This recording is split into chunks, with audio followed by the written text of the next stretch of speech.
Maya Chen pressed her face against the cold window of the shuttle. The alien ship grew larger as they got closer. It looked like a massive black beetle floating in space, with shiny metal wings that caught the starlight. "First contact protocols are in effect," Captain Morrison said over the radio. "Remember, we are here to make friends." Maya nodded and checked her equipment one more time.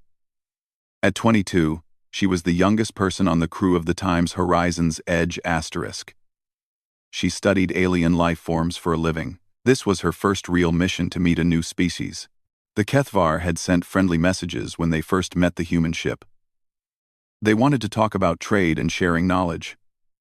Their messages were polite and formal. They seemed like the perfect species to start a friendship with. "Docking complete," announced Chief Engineer Rodriguez from the pilot seat. "All systems look good." Maya followed her captain and two other crew members through the airlock. The inside of the alien ship was warm and humid. Strange clicking sounds came from the walls. Everything glowed with a soft green light. The Kethvar who met them looked like giant insects. They stood on 6 legs and had 4 arms. Their heads moved in quick, jerky motions. Their black eyes reflected the green light like mirrors. "Welcome, humans," said the lead Kethvar. Its voice came through a translation device. "I am Sub-Commander Thektal. We are honored by your visit." Captain Morrison stepped forward. "Thank you for inviting us. We hope this is the start of a long friendship between our peoples." The tour started well. The Kethvar showed them labs and living areas. Maya was amazed by their technology. Everything seemed to be alive somehow. The walls pulsed like they had heartbeats. Plants grew in perfect patterns along the corridors.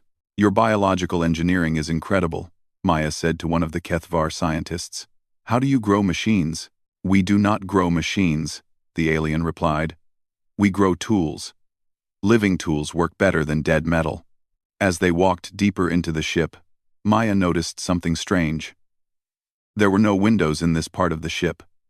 The corridors seemed to go in circles. She looked at her tablet and saw that her signal to their shuttle was getting weak. Captain Morrison must have noticed the same thing. He touched his radio and frowned. "Rodriguez, do you copy?" Only static came back. Sub-Commander Thektal made a sound that might have been laughter. "Your communication device will not work here. Our bio-neural networks interfere with your primitive electronics." Maya felt her stomach drop. Something was very wrong.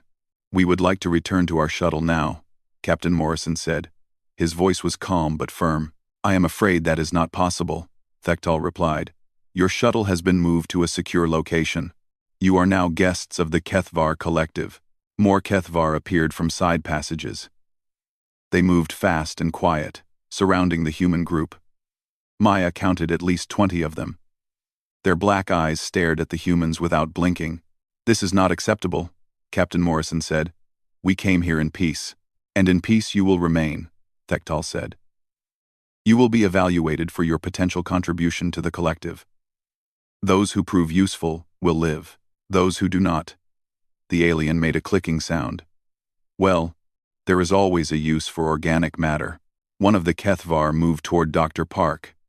The doctor stepped back, but there was nowhere to go. "What do you want from us?" "We collect species," Thektal explained. "We study them. We find their strengths and weaknesses. The strong become workers.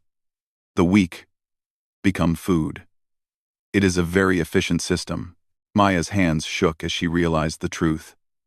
These aliens were not interested in friendship. They were slavers. The friendly messages had been a trap. "Take them to the evaluation chambers," Thektal ordered. "Separate them. We will process them one at a time." Strong Kethvar arms grabbed each human. Maya struggled, but it was useless. The aliens were much stronger than they looked. They dragged the crew in different directions. "Maya!"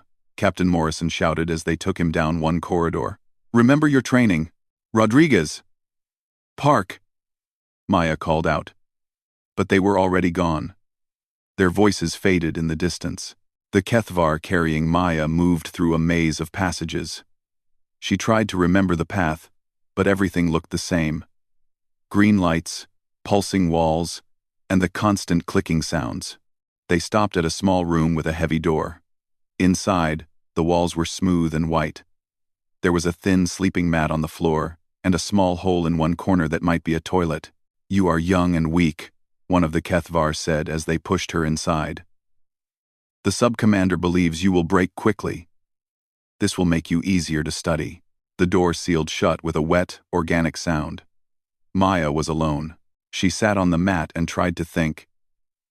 The Kethvar had made a mistake. They thought humans were weak because they looked fragile compared to other species. Maya had read the files on this. Most aliens judged species by their physical appearance, but humans had survived on Earth for thousands of years. They had lived through ice ages, plagues, and wars. They had climbed to the top of the food chain not because they were the strongest or fastest. They survived because they were smart and refused to give up. Maya looked around her cell.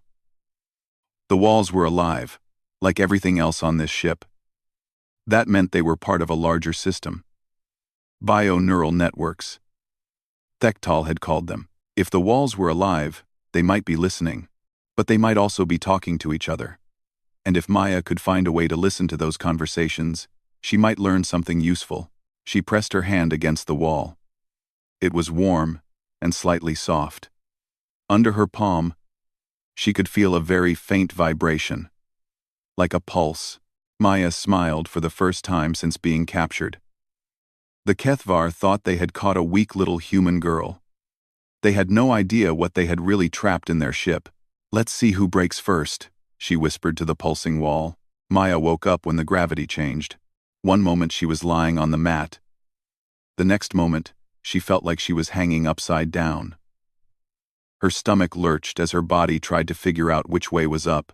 The walls of her cell had started glowing brighter. The pulsing rhythm had changed too. Instead of a steady heartbeat, it now made random patterns. Sometimes fast, sometimes slow, sometimes stopping completely. "Subject exhibits standard mammalian disorientation response," a voice said from somewhere in the walls. Maya could not see where it came from. "Continue variable gravity protocol." Maya gritted her teeth and forced herself to stand. The floor felt like it was tilting, even though her eyes told her it was flat. She put one hand against the wall and took slow, deep breaths. "Interesting," the voice said. "Subject attempts to adapt rather than surrender. Note behavioral difference from previous species." The gravity shifted again. This time Maya was ready.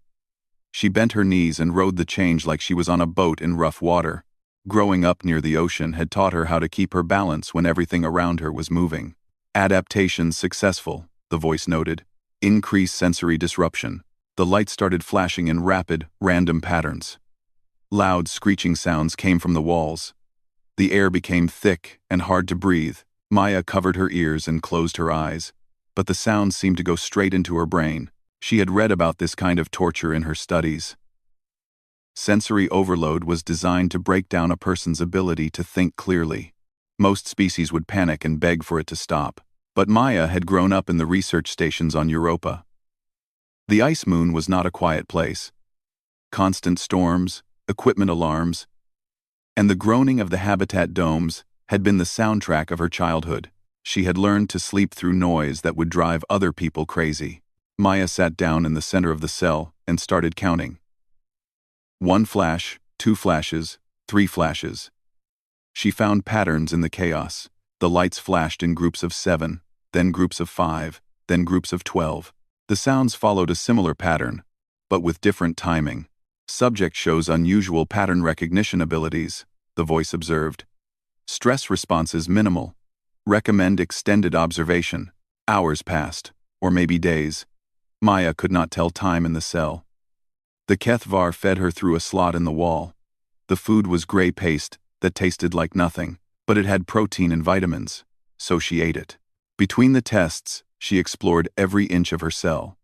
The walls were not just alive, they were smart. When she pressed on one spot, she could feel tiny electrical signals running through the bio-neural network. It was like touching the nervous system of a huge creature. Maya had studied bioelectrical systems in school. Many Earth animals used electrical signals to communicate.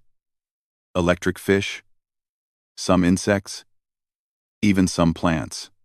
If the Kethvar ship was one giant organism, then maybe she could learn its language. She started tapping on the walls in different patterns, random at first, then copying the rhythms she felt in the electrical signals. Most of the time, nothing happened, but sometimes, the wall would pulse back. "Dr. Chen?" A very faint voice came through the wall. Maya pressed her ear against the spot where the voice came from. "Hello? Who is this?" "It's Rodriguez," the voice whispered. "Are you okay?" Maya almost cried with relief. "I'm alive. Where are you?" "I don't know. Some kind of cell. They've been testing me for days, making me solve engineering problems while they shock me." "Have you seen the others?"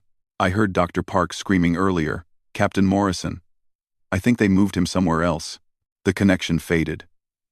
Maya spent the next hour trying to find it again. But the bioelectrical patterns had changed. She would have to wait and listen for another chance. The Kethvar brought in more equipment. Scanners that looked like metal spiders crawled over her skin. Needles took samples of her blood. Machines tested her reflexes and measured her brain activity. Unusual neural structure. One of the Kethvar scientists said to another. High connectivity between creative and logical centers. This may explain the rapid adaptation. "All humans show this trait?" the second one asked. "Unknown. We need more test subjects." Maya tried not to react, but inside she felt cold. They were planning to capture more humans. Her crew was just the beginning. "Subject shows signs of anger," the first scientist noted. "Emotional responses stronger when discussing her species. Possible pack loyalty behavior." They were watching everything. Every expression, every heartbeat, every electrical signal in her brain. Maya realized she had to be more careful. The Kethvar were learning about humans by studying her, but she was learning about them too. The scientists always came in pairs. They never touched the walls directly. They wore special gloves. Their equipment was connected to the ship's nervous system, but through filtered connections. They were afraid of something, maybe infection? Or maybe they were worried about feedback through their bio-neural networks. Maya filed that information away. Every weakness was important. That night, during the sleep cycle, she heard new voices in the walls. Not human voices, these were alien. Speaking in clicks and whistles that her translator could barely understand. "The prey species resist longer than expected," one voice said. "All prey resists at first," another replied. The Vrex fought for 3 cycles before they submitted. The Zephyrians lasted 5 cycles.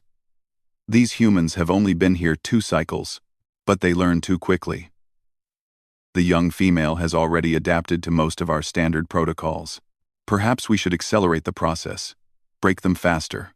Sub-Commander Thektal wants complete psychological profiles first. He believes humans may be useful for specialized tasks. The voices moved away, but Maya had heard enough. Other species had been captured before. The Kethvar had a system for breaking prisoners, and it usually worked. But humans were different. They were lasting longer than expected. Learning faster than the aliens planned for. Maya smiled in the dark. The Kethvar thought they were studying lab animals. They had no idea they were dealing with a species that had turned survival into an art form. She pressed her hand against the wall and felt the electrical patterns flowing underneath. Somewhere in this ship, her crewmates were fighting their own battles. Captain Morrison was probably planning. Rodriguez was probably sabotaging things. Dr. Park was probably gathering information. The Kethvar thought they had isolated the humans, but they had just given them time to think and plan. Maya began tapping a new pattern on the wall. Not random this time. This pattern was based on old Earth radio codes. Simple, clear signals that could travel through any communication system. She tapped out a message: human, alive, learning, resist. And somewhere in the ship, through the bio-neural networks the Kethvar were so proud of, she hoped her friends would hear her. The wall pulsed back. A different rhythm, but following the same code structure. Maya was not alone after all. Maya discovered the communication network by accident. She was practicing the electrical signals on her cell wall, when suddenly the patterns changed. Instead of random pulses, she felt organized signals flowing through the bioneural pathways. It was like finding a radio frequency in space. Clear, purposeful communication, flowing through the ship's nervous system. Maya pressed both hands against the wall and felt the signals with her fingertips. After days of practice, she could read the electrical language almost like text. Most of it was ship functions, life support, navigation, power distribution. But hidden in between the normal signals were other messages, human messages. Rodriguez to Morrison, came one signal. Reactor efficiency down 12%. Looks like random malfunction. Abedia, Abedia, Abedia, Abedia, Abedia, Abedia. Morrison to Rodriguez, came the reply. Good work. Any word from Maya? Or Park? Maya's heart raced. Her crew was not just alive, they were fighting back. She quickly tapped her own message into the network. Maya to all. I am alive and learning their systems. The Kethvar do not know we can use their bioneural network. The response came fast. Maya. It was Dr. Park. Thank God you are okay. I have been working on something. The Kethvar have neural implants. I think I can affect them. How? Maya tapped back. Virus. Biological, not computer.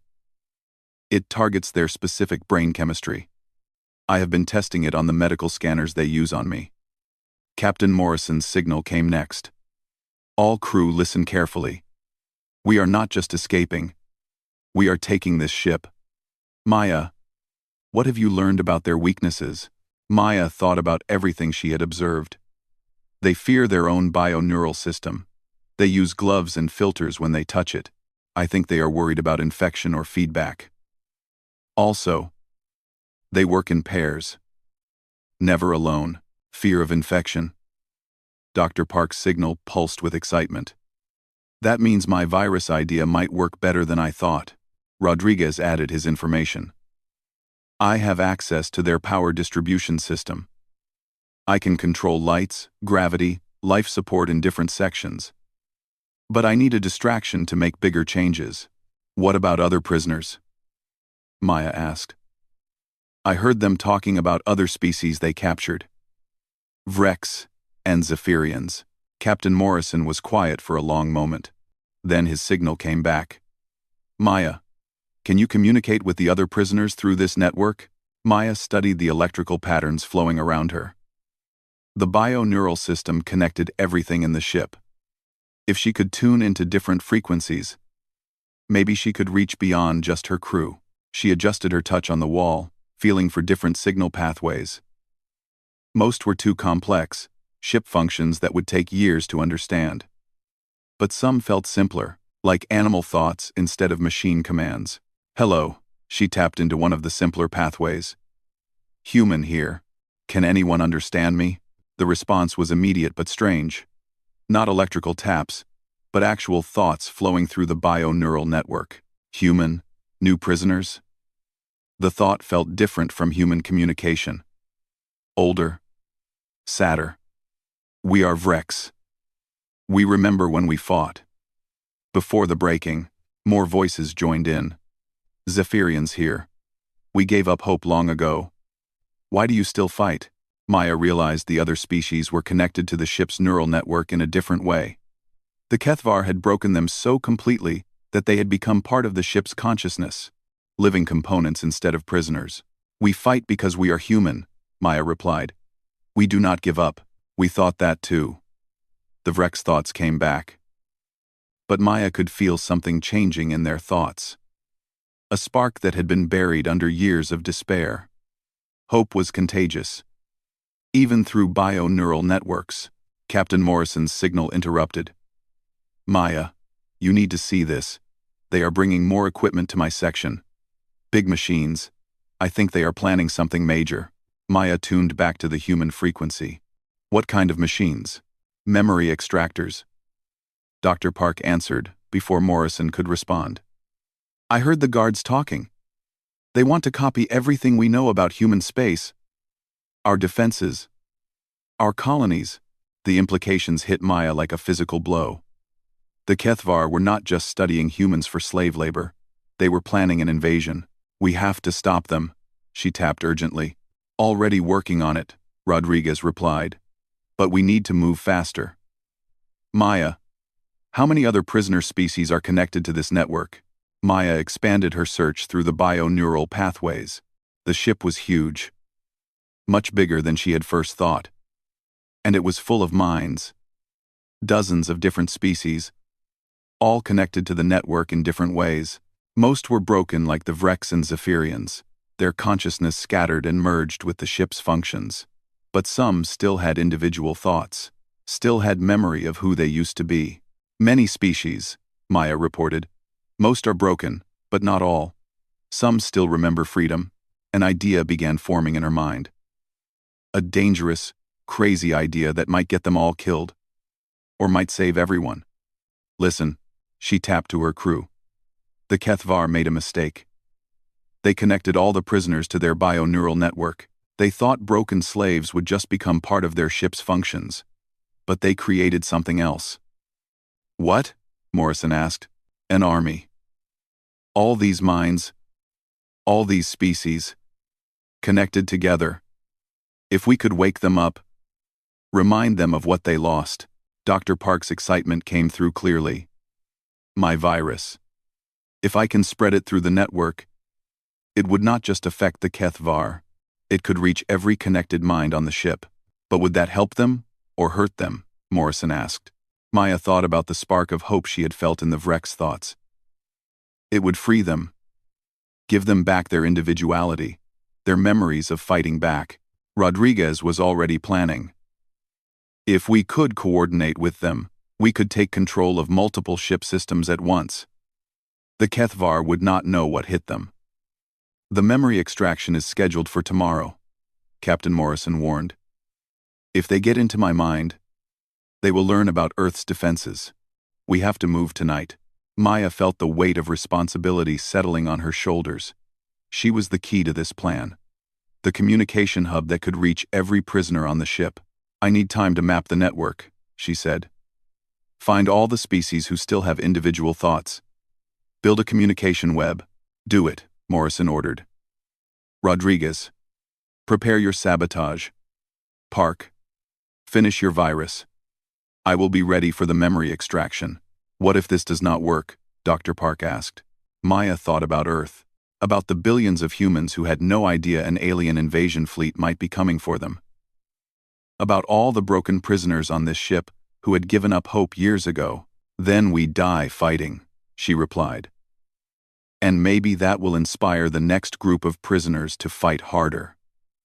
The Vrex thoughts touched her mind again. Human Maya, you speak of impossible things. But we remember being impossible once too. More alien minds began connecting to her signals. Zephyrians, Kethtal, species she had never heard of. Some had been prisoners for decades. But all of them remembered freedom. Tomorrow, Maya tapped into the growing network. Tomorrow, we remind the Kethvar why they should fear their prisoners. The bio-neural pathways hummed with activity as dozens of species began talking to each other for the first time in years. The Kethvar thought they had built the perfect prison ship. Instead, they had built the perfect revolution. Maya smiled in the darkness of her cell. The aliens had made their biggest mistake when they tried to break the humans. They had given them exactly what humans did best with. A problem that seemed impossible to solve. And humans never met a problem they did not think they could beat. The memory extraction chamber looked like a metal spider web. Thin cables hung from the ceiling, each one ending in a needle designed to pierce directly into brain tissue. Captain Morrison lay strapped to a table in the center, conscious but unable to move. Your species has hidden many secrets from us, Subcommander Thektal said as he checked the equipment. Today we learn them all. Your military codes, your colony locations, your weapon technologies. Morrison stared at the ceiling without responding. The Kethvar had no idea what they were about to unleash. In her cell 3 levels below, Maya felt the signal pulse through the bio-neural network. The memory extraction was beginning. Now, she tapped to the entire network. The revolution started in 12 places at once. Dr. Park released her virus into the medical bay's bioneural connection. The modified bacteria spread instantly through the network, targeting the specific brain chemistry of HFY neural implants. Guards throughout the ship suddenly found their thoughts clouded and confused. Rodriguez triggered every system malfunction he had been secretly programming for days. Lights flickered and died in critical sections. Gravity reversed in the guard barracks. Life support systems began cycling frantically. Maya opened every communication channel she had discovered, sending wake-up signals to dozens of prisoner species. Remember who you were, she broadcast to every connected mind. Remember what they took from you. The effect was immediate and devastating.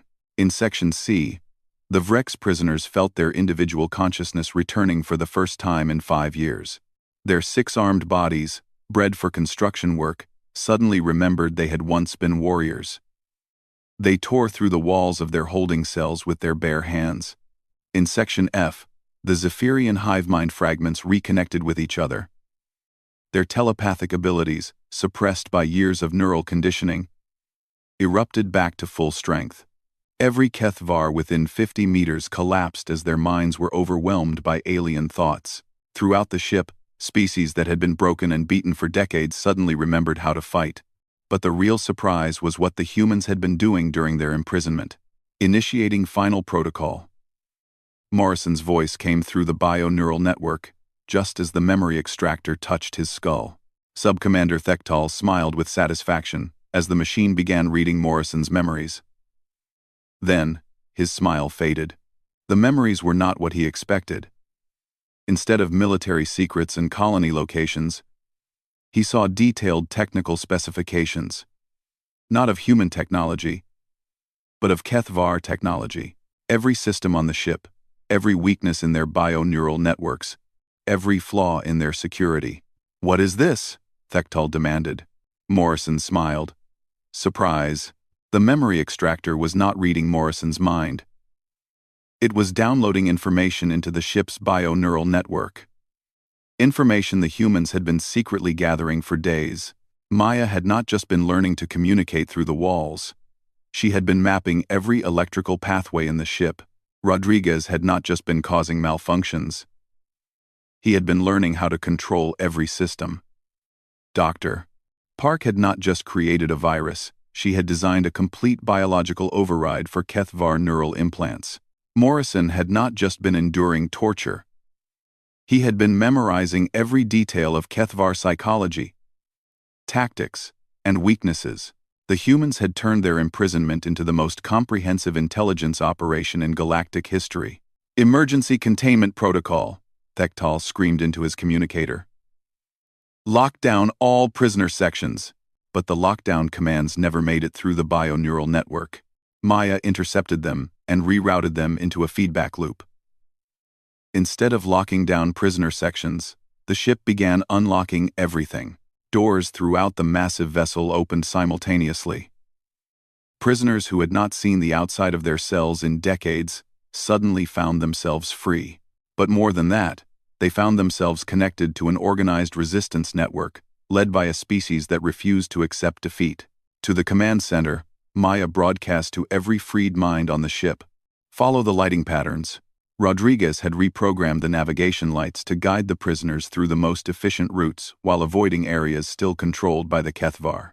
It was like watching a river of different species flowing through the ship's corridors, all moving with purpose toward the same goal.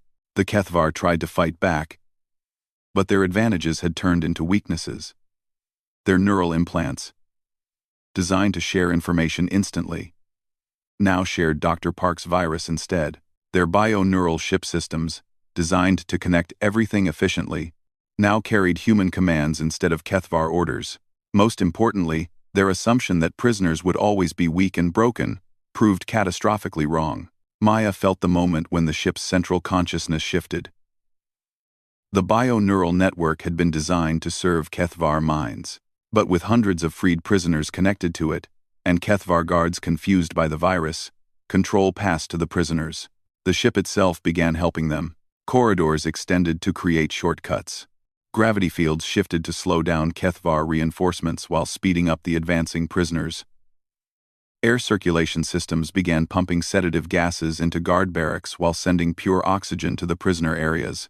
Impossible, Subcommander Thektal whispered as reports flooded in from every section of the ship. No species has ever organized a resistance this quickly. You never fought humans before, Morrison said from the memory extraction table. The restraints had unlocked themselves when Maya took control of the ship systems. We do not just survive. We learn. We adapt. We win. Thektal reached for his weapon, but his neural implant malfunctioned at the critical moment. The virus had reached his brain chemistry, leaving him dizzy and disoriented. Morrison stood up and took the weapon from the sub-commander's trembling hands. Thank you for the tour of your ship. We are definitely keeping it. 3 levels below, Maya felt the resistance network she had built becoming something bigger. The freed prisoners were not just fighting for escape anymore. They were fighting for justice. Species that had been enemies before their capture were now working together, united by their shared experience of Kethvar oppression. Maya, Rodriguez's voice came through the network. We have control of the engine room. This ship is now officially under new management. In interim, Dr. Park added her report. Medical bay secure. I am treating wounded prisoners and developing more countermeasures for Kethvar biological weapons. But the best news came from an unexpected source. The Vrex elder who had first responded to Maya's communication broadcast a message to every mind on the ship. Young human Maya, your species has given us something we thought lost forever. Hope. In return, we give you information. This ship is not alone. There are 17 more prison ships in this system. And we know where they all are.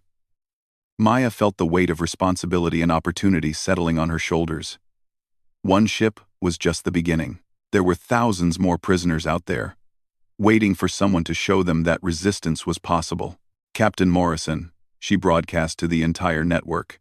New mission parameters. His response came back immediately. Agreed. We are not just escaping anymore.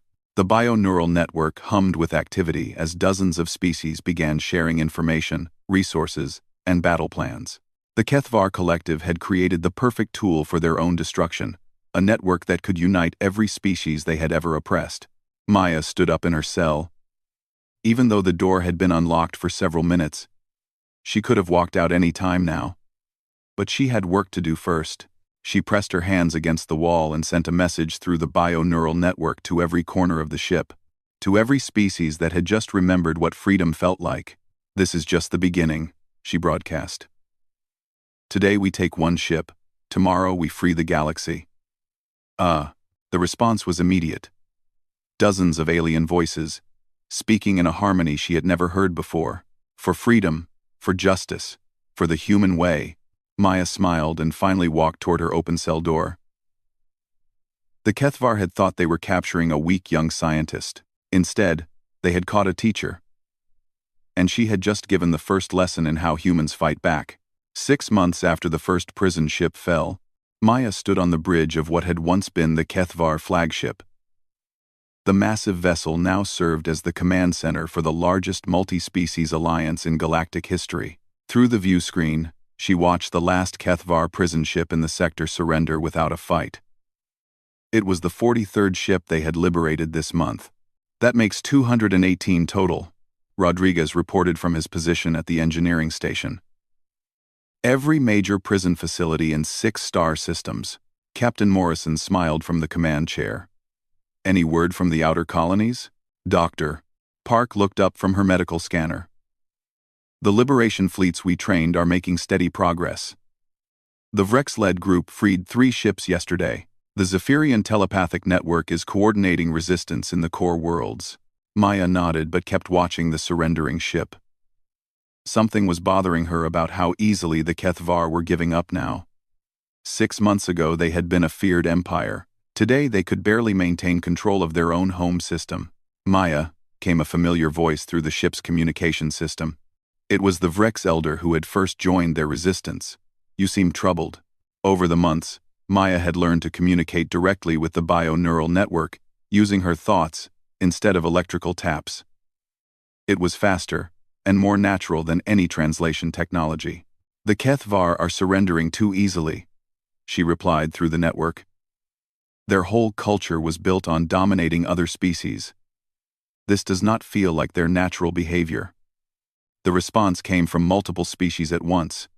The bio-neural network now connected liberated prisoners from dozens of worlds. Their combined knowledge was greater than any single species had ever possessed. "You are correct to be suspicious," the Zephyrian collective consciousness replied. "We sense deception in their surrender transmissions." A Korath analyst added, "Their fleet movements do not match standard retreat patterns. They are regrouping, not fleeing." Maya felt the familiar chill of recognition. The humans had taught the Alliance to be suspicious of easy victories. Every species they had liberated had learned to think like humans, to assume their enemies were smarter than they appeared. "Captain," Maya said aloud, turning from the view screen. "I think they are planning something big." Before Morrison could respond, alarms began sounding throughout the ship. The tactical display lit up with new contacts. Dozens of them, appearing from hyperspace at the edge of the system. "HFY battle fleet," Rodriguez reported, his voice tight with concern. 47 ships, all heavily armed. They just jumped in from 3 different directions. Maya felt her heart sink. It was a trap. The easy surrenders, the scattered resistance. It had all been designed to draw the Liberation fleet into one location. "All ships, battle stations," Morrison ordered. "Prepare for combat." But Maya was already reaching out through the bio-neural network, connecting with every ship in the Liberation fleet. What she found surprised her. There was no fear. The former prisoners who made up most of their crews were not afraid of the HFY anymore. 6 months of fighting together, of sharing human concepts of resistance and hope, had changed them completely. "Maya," the Vrex elder's thoughts came through the network. "Tell us what humans would do in this situation." Maya smiled. "We would turn their trap against them." She opened her mind completely to the network, sharing not just words but pure human strategy. The concept flowed instantly to every ship in the fleet, translated into the tactical thinking of dozens of different species. The Liberation fleet began moving in ways that seemed random but were actually carefully coordinated. Ships scattered in all directions, seemingly in panic. But each movement was part of a larger plan. "What are they doing?" Sub-Commander Veklar demanded from the bridge of the HFY flagship. "They are running in all directions. There is no coordination." His tactical officer studied the displays. "Perhaps they are as cowardly as we always believed." But Maya was not running. She was positioning. Every liberated ship had a bio-neural network now, modified with human innovations and connected to the others. The scattered fleet was actually a single organism with 47 minds, moving with perfect coordination while appearing chaotic. "Now," Maya broadcast to every ship. The trap became a counter-trap. Ships that had appeared to be fleeing suddenly changed course and attacked HFY vessels from unexpected angles. The bio-neural network shared targeting data instantly between all ships, creating a level of tactical coordination no military force had ever achieved. More importantly, the network shared something else: the emotional strength that came from fighting for freedom instead of conquest.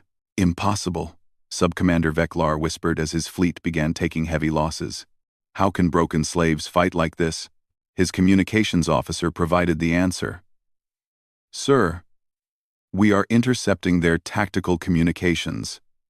They are not fighting like slaves, they are fighting like humans." The battle was over in less than an hour.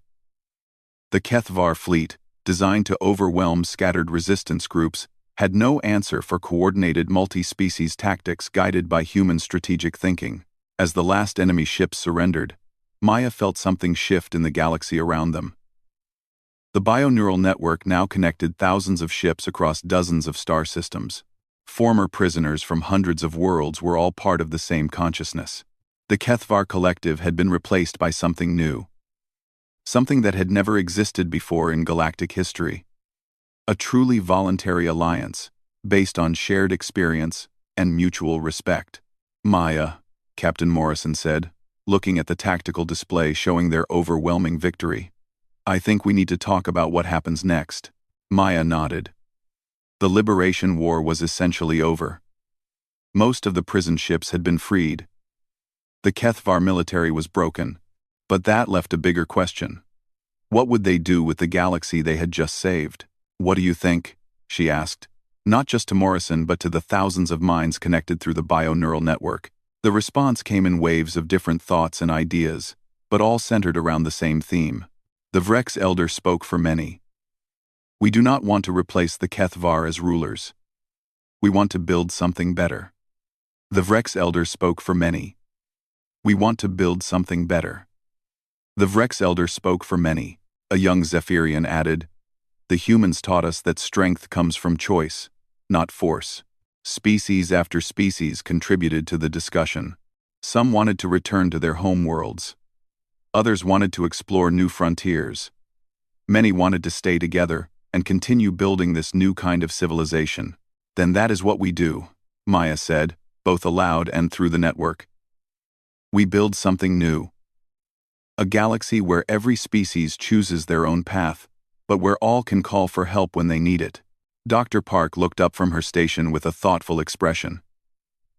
"It will take time. Maybe generations. Building trust between so many different species will not be easy." "Good thing humans are patient," Rodriguez said with a grin. Maya laughed. "Since when are humans patient?" "Since we found something worth waiting for," Morrison replied. Through the view screen, Maya could see dozens of ships from dozens of worlds. Former prisoners who had become friends, then allies, then family. The bio-neural network hummed with conversations in hundreds of languages, but all connected by the simple human idea that everyone deserved to be free. The HFY had dragged a young human xenobiologist into detention, thinking they were capturing a weak specimen for study. Instead, they had caught a teacher who would show the galaxy that slavery was not inevitable, that oppression was not permanent, and that hope could spread faster than any weapon. Maya Chen, who had once been afraid of her first contact mission, now stood at the center of the largest liberation movement in galactic history. The scared young woman who had been thrown into a cell was now Admiral Chen, coordinator of the Free Species Alliance. But to her friends throughout the galaxy, she would always be the human girl who had looked at an impossible situation and decided to make it possible. The bio-neural network carried one final message, broadcast from every ship to every world in their growing alliance. Freedom is not something you are given. Freedom is something you take. And once you take it, you must help others take theirs. It was a very human idea, and now it belonged to the galaxy. Maya smiled and opened a channel to the newly liberated prison ship. There would be thousands of prisoners aboard who had just tasted freedom for the first time in years. They would need someone to teach them what to do with it. And Maya had learned that teaching freedom was the most important job in the universe.